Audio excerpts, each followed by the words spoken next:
Die vraer: Maharaj, u sit voor my en ek is hier aan u voete. Wat is die basiese verskil tussen ons? Maharaj antwoord: daar is geen basiese verskil nie. Vraer: tog moet daar 'n werklike verskil wees. Ek kom na u toe. U kom nie na my toe nie. Maharaj antwoord: omdat jy verskille verbeel, gaan jy rond op soek na meer verhewe mense. Vraer: u is ook 'n verhewe persoon. U beweer dat u die werklikheid ken, terwyl ek dit nie doen nie. Maharaj antwoord: het ek jou ooit gesê dat jy nie weet nie en dat jy daarom minderwaardig is?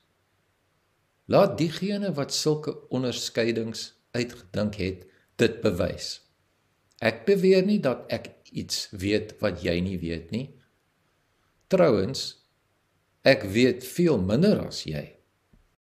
Vraer: u woorde is wys, u gedrag edel, u grasie almagtig.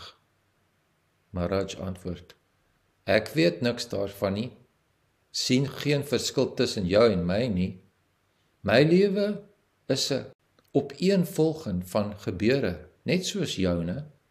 Die enigste verskil is dat ek ontheg is en die verbygaande toneel as net dit sien verbygaand, terwyl jy aan dinge vasklou en saam met hulle beweeg. Vraer: wat het u so ongeheg gemaak? Maharaj antwoord: niks spesifieks nie. Dit het net gebeur dat ek my guru vertrou het. Hy het vir my gesê ek is niks anders as myself nie. En ek het hom geglo. Omdat ek hom vertrou het, het ek dien ooreenkomstig opgetree en opgehou om te gee vir dit wat nie ek of myne is nie.